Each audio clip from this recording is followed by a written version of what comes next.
keluarga Bunda banyak dari pendeta juga kan ya Bun ya? Iya, banyak yang dari pendeta. Ya, tetap saya doakan semoga kelak saya bisa bertemu dengan mereka ya. Kita bisa saling ngobrol yang dimana saling sharing Iya, betul. dari hati ke hati. Apalagi saya bisa menyampaikan kenapa saya masuk Islam, alasan-alasannya itu tanpa ada kebencian. Dalam artian sekarang masih lost contact. Ya, masih lost contact.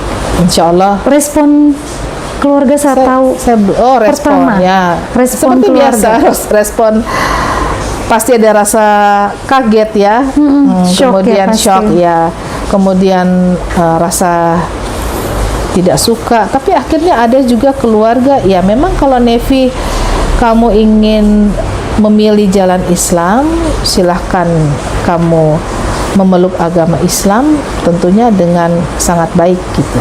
Itu pesan ada salah satu tante saya, alhamdulillah dia bilang kalau memang kamu sudah mantap memilih Islam, ya jalani Islam itu secara baik. Artinya secara kafah kalau Betul, kita ya, Masya Allah. sungguh-sungguh di dalamnya. Ya saya anggap itu sebuah doa. Saya berterima kasih. Maksudnya ada keluarga saya yang akhirnya bisa mengerti, Iya. mensupport. Tapi saat ini memang saya sedang lost contact dengan mereka. Mudah-mudahan atas izin Allah, mungkin lewat channel ini juga ada yang bisa mendengar. Saya rindu banget sama keluarga saya. Masya Allah. Mudah-mudahan Keluarga di nanti mana, bisa. Bun? Oh, tersebar. Ada di Makassar, di Surabaya, adik saya di Surabaya, ya, ada di Manado juga. Orang tua? Dua-duanya udah meninggal. Jadi saya dan adik saya ini sudah yatim piatu ya.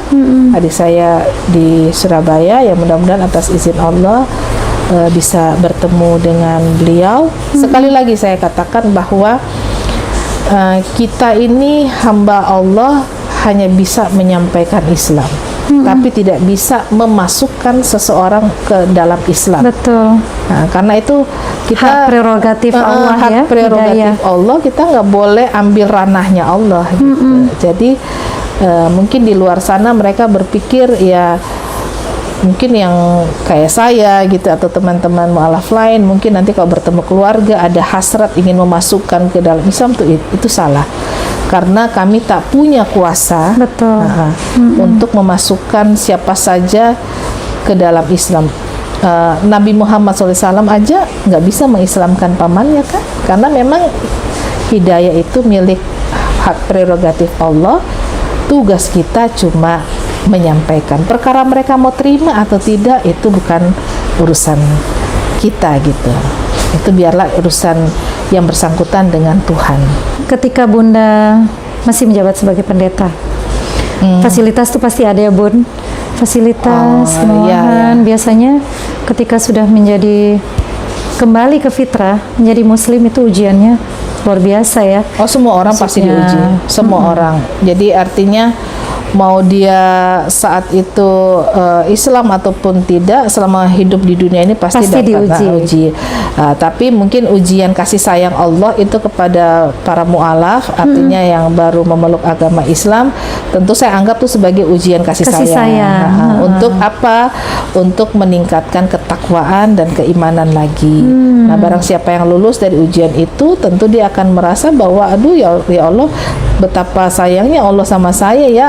Alhamdulillah saya diuji dengan mungkin kesulitan, ya kelaparan, ya mungkin kehausan, nggak punya tempat tinggal, ketakutan, ya hal-hal dibuang gitu dari sama keluarga. Ya, yang lebih banyak itu saya rasa ini kalau saya coba berempati dengan teman-teman mu'alaf itu lebih banyak mungkin merasakan diusir dari atau kehilangan keluarga. Saya juga merasakan seperti itu, tetapi alhamdulillah saya selalu mempush diri saya bahwa ujian itu nggak akan lama, kayak gitu.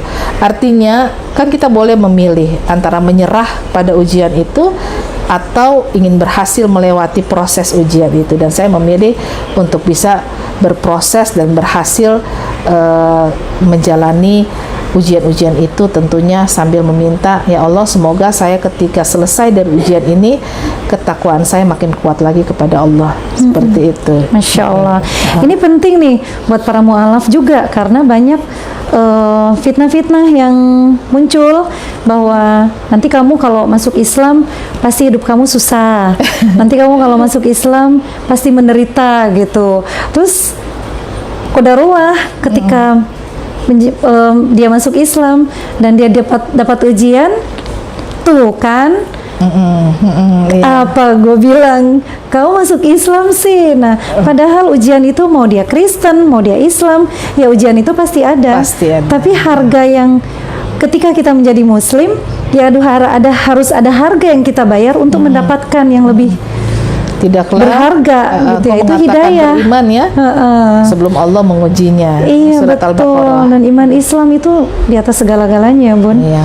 Ya seperti emas aja lah, kalau menjadi sesuatu yang mulia, yang bernilai tinggi, kan harus ditempa. Betul, dibakar kan, dulu, dibakar, dipukul kan, ya pokoknya mengalami sesuatu yang tidak mengenakan sampai akhirnya menjadi barang yang bernilai tinggi. Iya, seperti betul. itu. Sama dengan kualitas hidup juga.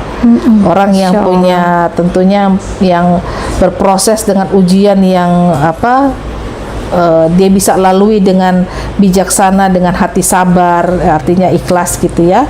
Ya insya Allah dia akan menjadi pribadi yang mulia, menjadi pribadi yang kuat, menjadi pribadi yang mungkin lebih sabar dan lebih bijaksana. Dan Allah tidak memberikan ujian sesuai melebihi kemampuan dia. Nah, ini untuk para mu'alaf yang baru atau yang masih goyang. Nah, ini lumayan menguatkan bahwa ya ujian itu memang Allah kasih sesuai dengan batas kemampuan kita. Dan jangan merasa beriman kalau belum diuji. Ya, Bun ya. Saya pesan juga kepada saudara-saudaraku ya yang saat ini baru memeluk agama Islam ya. Yang mu'alaf tentunya sabar itu karena semua ujian-ujian itu ada masanya, ada tidak seterusnya kita akan mengalami ujian. Kan ada di surat bersama kesulitan ada kemudahan. Fa inna ma'al usri yusra, inna ma'al usri yusra. Jadi ada kesulitan tapi bersamaan itu juga bersandingan. Ya, bersandingan ada kan? Di mana ada kesulitan, di situ ada kemudahan, bukan sesudah kesulitan ada kemudahan. Bersanding bersama-sama, tinggal mindset aja sebenarnya. Betul. Mindset itu yang memang berperan penting. Kalau mindset kita udah merasa gagal, kemudian kita mengiyakan apa statement orang bahwa itu kan setelah kamu gini akhirnya kamu begitu gitu, itu pasti memang kena ke mental kita. Tapi kalau mindset kita ubah bahwa tidak, ini hanya akan sementara dan semoga ujian ini menguatkan saya lagi, seperti itu. Tapi pesan saya juga kepada saudara-saudaraku yang muslim, tolong bahwa banyak mu'alaf yang memang butuh untuk dirinya dipegang, disupport ya, kemudian dibantu untuk bukan masalah ilmu saja, tapi mungkin saat itu dia merasa galau, mungkin harus berpisah dari keluarganya, itu berat sekali memang. Berat sekali, dia harus berpisah dari kedua orang tua, itu bukan perkara ringan. Betul. Nah, maka sesama muslim ketika kita belajar sirah kan kita lihat ya kaum muhajirin ketika datang ke Madinah disambut oleh Ansor, kemudian dipersaudarakan. Bagaimana saudara mereka itu kan kuat sekali, dikasih pekerjaan, bahkan dikasih anaknya untuk dinikahi mungkin sama kaum muhajirin gitu. Artinya dipersaudarakan, ini yang penting sekali. Karena kadang-kadang saya melihat bahwa mu'alaf ini, mohon maaf ya, seringkali ketika dia syahadat di shoot ya, kemudian di share, disebarkan. Kadang kita nggak memperhatikan apakah ini orang ini akan aman apa tidak, begitu ketika dirinya yang bersyahadat ini kemudian kita share kemana-mana, kita nggak dampingi, kita nggak support dia, kita nggak jadikan diri kita teman untuk dia. Seringkali saya katakan kalau ada yang bersyahadat itu tawarkan, maksudnya saya nggak tahu kamu butuh apa dari saya, tapi ini nomor telepon saya, kalau kamu butuh apa-apa tolong telepon saya. Saya adalah sekarang ini saya adalah saudaramu, harusnya begitu. seharusnya. Jadi artinya dipersaudarakan, karena mu'alaf ini betul-betul dia akan keluar sendiri, dan kalau dia tidak merasa tangguh untuk menjalani ujian itu, dia akan bisa berpikir untuk balik lagi gitu. Dan untuk ya itu pesan untuk saudara-saudara muslim ya, karena saudara seakidah hubungannya lebih kuat daripada sedarah. Jadi untuk teman-teman muslim di luar yang ketemu mu'alaf atau kenal dengan mu'alaf dimanapun berada, dirangkul, karena barangkali mereka membutuhkan kita, ya Bun ya. Dan untuk para mu'alaf, cari circle juga ya. Circle pertemanan itu penting ya Bun ya. Betul. Untuk saling menguatkan ya. Iya, karena tongkat estafet dakwah Islam berikutnya itu salah satunya ada di tangan mu'alaf. Jadi mu'alaf ini belajarlah agama dengan baik, karena semua hamba Allah ya, termasuk kita yang mu'alaf ini dibebankan dakwah. Paling tidak kalau mu'alaf ini kan tentu masih banyak keluarganya yang belum tahu tentang Islam ya. Kita punya andil di dalam itu untuk menyampaikan Islam. Kalaupun saudara kita masih benci, masih itu wajar ya. Masih marah, masih apa, itu wajar. Tapi jangan sampai keinginan kita untuk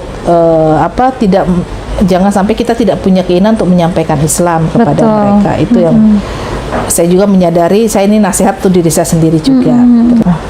Sedikit dong Bun, pengalaman dulu waktu masih Kristen tuh gimana ya? Dakwah ya. Ya dulu kan sama ya, dakwah tapi di Kristen. Itu sejauh apa sih Bun? Oh ya, alhamdulillah. Jadi saya bersyukur sekali bahwa kehidupan saya ini benar-benar kehidupan yang dinamis. Artinya ketika menjadi seorang pendeta itu tidak hanya di jemaat saja, tapi alhamdulillah ya, melalui Lembaga Alkitab Indonesia menyampaikan, boleh katakan saya pinjam kata syiar ya, artinya melakukan pekabaran Injil ya, itu sampai ke daerah-daerah pelosok. Jadi ke daerah-daerah pedalaman ya, pedalaman Papua, kemudian ke pedalaman Sulawesi ya, kemudian ke daerah Kalimantan. Usia berapa itu Bun? Saya waktu pertama sekali untuk menjadi seorang pendeta itu kan vikaris itu usia 24 tahun. Kemudian itu 5 tahun ya di pedalaman Papua, pedalaman Jayapura di Kecamatan Nimboran. Ustadz Fadlan tahu itu, karena sempat Ustadz Fadlan juga di Kecamatan Nimboran waktu saya masih menjabat pendeta itu. Kemudian di Lembaga Alkitab Indonesia setelah 5 tahun ya, berarti usia-usia 27 tahun, 27 sampai 30-an lah. 39 lah, saya masih aktif untuk ke daerah-daerah pelosok gitu ya. Jadi, berarti ke Papua tuh nggak sekali dua kali ya Bun? Oh ya, memang Papua, saya kan juga besar Papua ya. Tapi kemudian karena saya juga berasal dari Sinode Gereja Kristen Papua ya, Injili Papua ya, otomatis Papua itu tempat daerah tempat kerja saya gitu. Ya rumah kedua lah ya. Seperti itu. Jadi ya dulunya seperti itu. Jadi lebih banyak untuk berkegiatan ke daerah-daerah pelosok ya, untuk melakukan kegiatan misi agama. Ya sekarang ketika Islam kan tak jauh beda. Nah itu sekarang itu luar biasa giroh Bunda ketika di Kristen ya, sampai ke pelosok. Nah sekarang ketika udah jadi Muslim, apa nih yang Bunda lakukan untuk ibaratnya gini, ya Allah dulu kok sampai segitunya ya, nah sekarang nih harus nih dibayar nih, apa yang udah Bunda lakukan gitu? Artinya tak ada bedanya, dalam artian saat ini di dalam ketika sudah Islam ya, sebagai seorang muslimah, alhamdulillah tetap melakukan kegiatan dakwah, dakwah daerah-daerah pelosok. Memang saya mengkhususkan diri dakwah kepada orang-orang non-muslim, menyampaikan Islam kepada orang-orang non-muslim, tapi mengkhususkan diri lagi lebih kepada daerah-daerah pelosok. Jadi daerah-daerah yang jauh lebih menantang ya. Betul. Hanya bedanya kalau di Kristen itu kan banyak ya yang perempuan yang kemudian ambil bagian gitu untuk kegiatan penginjilan ke daerah pelosok. Nah kalau Muslim kayaknya kalau perempuan sedikit nih.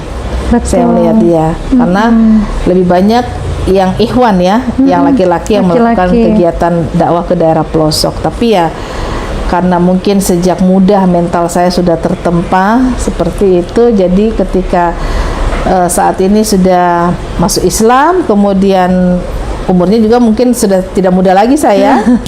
Insya Allah saat ini saya usia 48 tahun, Insya Allah tahun ini, dan masih juga dakwah gitu. Terus menyampaikan dakwah Islam sampai ke daerah-daerah pelosok. Masya Allah. Memang terlihat seperti saya sendiri yang perempuan gitu ya, karena memang jarang sekali kalau di itu perbedaannya saja itu. Luar biasa ya. Jadi bisa jadi dulu Bunda waktu di Kristen ya memang itulah cara Allah untuk mempersiapkan gitu ya. Bunda untuk saat ini menjadi turun dakwah di pelosok-pelosok. Alhamdulillah. Nah, di pelosok itu Bunda bilang tantangannya lebih berat tuh, tantangannya seperti apa sih Bun? Iya, di pelosok? Tantangan kan fisik ya terutama ya.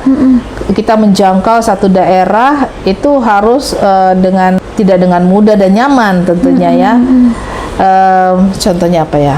Oke, contohnya salah satu lokasi lah ya di daerah Sulawesi Tengah ya. Nah di sana itu kan ya dengan dari Jakarta untuk sampai ke Sulawesi Tengah gitu, mungkin saya nggak usah sebut tempatnya, itu kan harus dengan pesawat 3,5 jam. Kemudian untuk sampai ke lokasi tersebut, ke kecamatannya, dari kota harus sampai ke kecamatan 12 jam. Masya Allah. Dengan perjalanan yang bukan ringan, perjalanan yang lumayan berat karena jalanannya itu kebanyakan jalanan rusak dan berbelok-belok. Seperti itu. Orang kalau nggak kuat fisik biasanya muntah. Nah, seperti itu. Nah, itu 12 jam. Udah sampai belum? Kita masih harus naik motor ya. Karena nggak bisa naik ini kendaraan mobil, nggak bisa. Pilihannya cuma dua, jalan kaki atau naik motor. Wow, bisa dibayangkan itu jalannya tuh. Iya, aksesnya udah terbayang nih kalau nggak bisa mobil, hanya motor. Iya. Dan rusak pula. Sebelahnya jurang kan? Nah, kayak gitu. Ya Allah. Itu hanya bisa kalau dengan motor itu saat panas. Kalau cuaca hujan nggak bisa. Itu merangkak, kita harus naik jalan kaki. Nah, itu harus dengan motor 20 kilo lagi ke atas. Allahu Akbar. Itu ada 7 dusun mu'alaf yang kita bersamai. 7 dusun itu tadinya Kristen? Ya, tadinya beragama bukan Kristen saja. Bukan Kristen saja, punya di luar Islam lah. Iya, dan akhirnya Islam, bersyahadat. Nah, kemudian kita bina mereka gitu ya. Kemudian disupport dengan mungkin selain membekali mereka secara ilmu agama, kemudian membekali ekonomi gitu ya. Pendidikan ya untuk anak-anak mereka kan penting sekali. Nah, jadinya itu yang sudah fisik harus kuat ya, mental kuat ya. Sudah itu kita harus bertemu dengan orang yang kita tak paham bahasanya. Betul. Jadi memang beberapa yang ikut saya memang agak kapok artinya. Setelah itu terutama perempuan ya. Jadi saya kalau mengkader perempuan ini agak berat karena untuk dakwah-dakwah seperti itu memang sepertinya harus laki-laki. Itu saja saya lihat perbedaannya sih. Dan Bunda menjalani itu. Udah berapa pelosok Bun yang didatengin? Alhamdulillah sejak 2017 ya saya mulai. Nah, jadi saya sambil kuliah di Sekolah Tinggi Ilmu Dakwah Al-Hikmah Jakarta Selatan, udah sambil langsung dijerumuskan tanda kutip sama Ustadz Insan Mokoginta untuk dakwah gitu ya. Dijerumuskan ke hal yang baik ya Bun. Dijerumuskan ke hal yang baik maksudnya. Alhamdulillah beliau begitu yakin gitu bahwa saya mampu gitu ya. Ayo Mbak Nevi, kamu tuh mampu pasti gitu. Jadi kalau saya sudah mulai ngeluh-ngeluh, ini saya kan baru belajar gini, enggak kamu mampu gitu. Jadi di-push terus. Nah, lama-lama akhirnya ya jadi biasa gitu ya. Aduh, ya sudah dari 2017 5 tahun. Ya, ada 5 tempat ya. Karena saya kalau setiap kali datang ke sana itu saya nggak sekali datang, berkali-kali, bahkan bisa sampai 7 kali. Karena memang mereka butuh dikawal terus ya, Bu. Kawal sampai mereka nanti akhirnya ada dai lokal yang bisa meneruskan dakwah Islam di sana. Lalu saya memilih daerah lain lagi. Jadi artinya gini, selalu bilang sama mu'alaf bahwa kita itu Islam itu cinta damai. Artinya kita lebih mengutamakan bahwa menyampaikan dakwah itu dengan bil hikmah. Artinya dengan kelemah lembutan, dengan kesabaran gitu ya. Kalaupun kita mungkin diburuk sangka sama saudara-saudara kita yang belum Islam, itu kita anggap sebagai suatu motivasi untuk terus kita berbuat baik. Karena orang untuk berbuat sesuatu kebaikan kan perlu ada motivasi, perlu ada alasan ya. Kalau kita nggak diuji dengan hal-hal seperti itu kan mungkin kita kurang motivasi ya. Jadikan itu booster ya.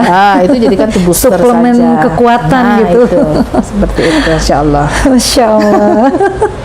Aduh, luar biasa ya Bunda nih. Dulu mantan pendeta yang benar sampai pelosok untuk berdakwah, dan sekarang beliau sama juga. sama seorang perempuan yang luar biasa. Nah, Bun, tentang mu'alaf. Mu'alaf, apalagi kalau saya membayangkan satu dusun gitu ya, terus bersyahadat. Setelah itu Bunda tinggal. Nah, mereka gimana ketika ditinggal? Nah, memang itu harus dirancang model dakwahnya itu punya 3 ring. Ya. Artinya begini, ada ring pertama itu membuka lahan dakwah. Yang seperti saya lakukan, itu membuka lahan dakwah. Artinya setelah banyak yang bersyahadat, kita kan tentu kerjasama dengan lembaga-lembaga dakwah lokal. Nah, kemudian kita titipkan gitu ya, tapi tetap kita akan datangi juga. Tapi kan nggak mungkin bertahun-tahun kita di situ. Kita pasti ada urusan, kayak saya masih harus menyelesaikan kuliah. Betul. Kan. Nah, jadi nggak mungkin standby di stay paling di lama situ. Itu 15 hari saya di satu lokasi. Paling lama 15 hari, paling cepat 7 hari. Artinya saya nggak bisa, maksudnya cepat-cepat hanya 1-2 hari nggak bisa. Harus lama di situ. Jadi di situ kita bina, lalu ketika mereka sudah selesai syahadat, harus ada ring 2 nih. Ring 2 yang membersamai, membantu mereka belajar agama, bantu ekonomi mereka. Makanya turun itu bukan hanya sekedar ustadz-ustadz yang ngajar Iqra, ajar akidah, tapi harus ada orang-orang seperti entrepreneur ya. Mereka ada yang mungkin memberikan contoh di salah satu tempat di Sulawesi Tengah itu bibit untuk tanaman gitu ya, untuk mereka bisa membuat kebun yang lebih bagus lagi, diajar cara bertanam, bercocok tanam, hasil memanennya bagaimana, kemudian kita membantu untuk link penjualan. Nah, sampai sudah begitu, mu'alaf ini harus punya target. Targetnya apa? Targetnya ada beberapa orang pilihan yang kemudian dilatih menjadi dai. Nah, ring 3 ini kita serahkan kepada mu'alaf yang sudah terlatih menjadi dai. Dialah yang ring ketiga. Dia akan menjaga, dia akan menjadi dai di tempatnya sendiri, dan dia akan menyebarkan Islam. Tentunya dengan bahasa yang dia pahami tentunya. Betul. Kan kita kan pakai bahasa Tarsan sementara waktu gitu kan. Artinya 1-2 kata yang kita paham mungkin bisa kita berkomunikasi gitu, sampai kita juga bantu mereka untuk berkomunikasi bahasa Indonesia ya. Artinya ya ada timbal balik begitulah. Cuma ring 3 adalah dakwah dai lokal. Berarti kalau dai lokal tuh memang secara agama pilihan, orang-orang pilihan. Tapi dari mu'alaf juga? Mu'alaf juga. Oh, karena kan mengajarkan tauhid itu penting banget ya Bun ya. Makanya mereka kan disendirikan nanti. Mereka kan dilatih khusus. Makanya kan kita tidak hanya 1-2 bulan. Saya 1,5 tahun. Sulawesi Tengah. Insya Allah. Makanya ada unsur tarbiyah. Sulawesi Utara ini baru 8 bulan. Oh, udah masuk juga tuh. Sudah, alhamdulillah, ke pelosoknya juga. Masya Allah. Kan saya Sulawesi Utara, jadi saya tanyakan nih. Masya Allah, Bun. Tantangannya apa, Bun? Selain bahasa ya, selain bahasa dan lokasi, medan gitu, itu apa lagi, Bun? Ya mental ya, tantangan Itu mental. penting sih ya, mental. Banyak orang tumbang di situ ya, Bu. Tumbang di situ.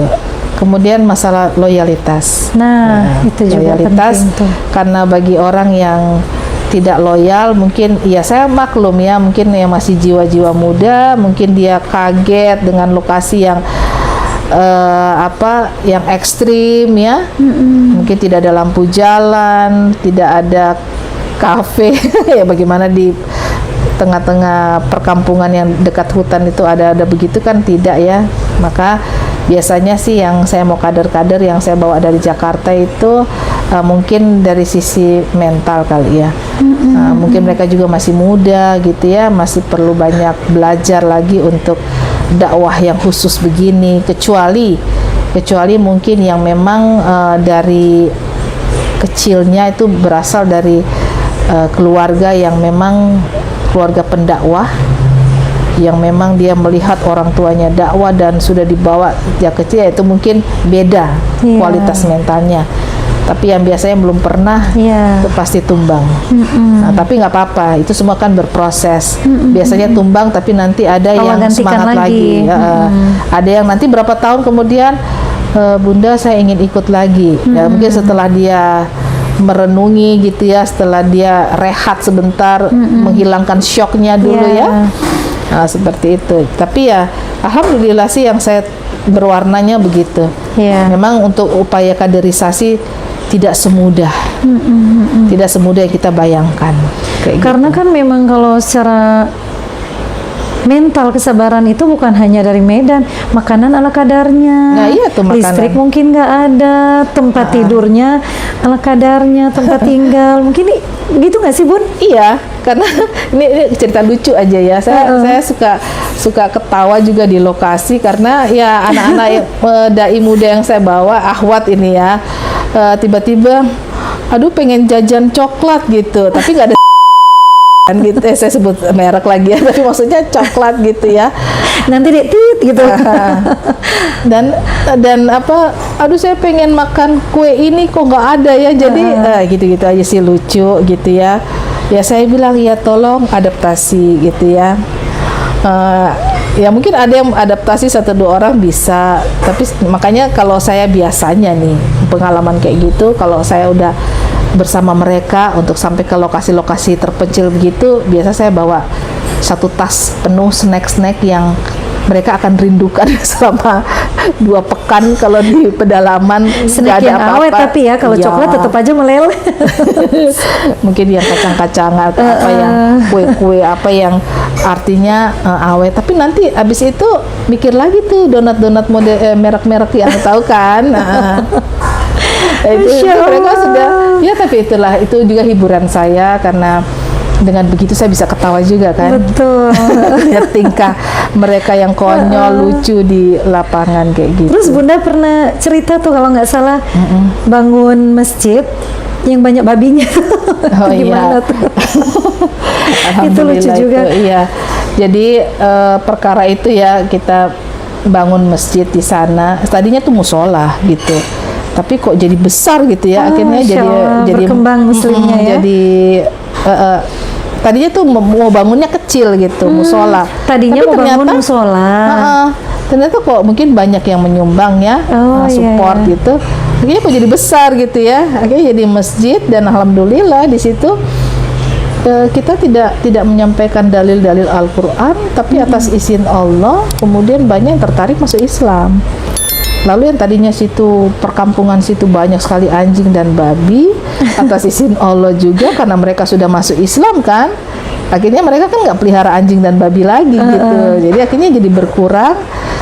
Terus antusiasme mereka waktu itu, mereka belum syahadat ya, mereka baru kayak takjub mungkin lihat masjid gitu. Mereka yang pagari. Mereka yang pagari masjid itu, buat pagar supaya ternak mereka nggak mengganggu masjid. Lama-lama akhirnya mereka, alhamdulillah ya, atas izin Allah, tidak ada pemaksaan apa-apa, tidak ada dalil-dalil yang kita keluarkan gitu ya. Mereka menyukai Islam, masuk Islam gitu, dengan cara Allah. Masya Allah. Nah Bunda selain berdakwah ke pelosok dan ya nggak hanya di pelosok ya Bun ya. Kalau di kota ya paling taklim. Belum lama juga ke Malaysia ya Bun untuk Malaysia, berdakwah. Bunda juga punya mengelola Yayasan Isa bin Maryam ya Bun. Nah itu apa aja kegiatannya Bun? Ya, alhamdulillah ya. Setelah mencoba untuk mengurus yayasan, kemudian kegiatan dakwah ke daerah-daerah pelosok, lalu Allah kasih PR lagi gitu kan, bersama dengan lembaga dakwah, salah satu lembaga dakwah dari Malaysia, namanya Interaktif Dakwah and Tarbiyah Association. Ownernya itu Brother Lim Jui Sun, ya, seorang mualaf juga dulunya, lalu berkiprah untuk membersamai mualaf dan juga untuk menyampaikan dakwah Islam kepada mereka yang belum Islam.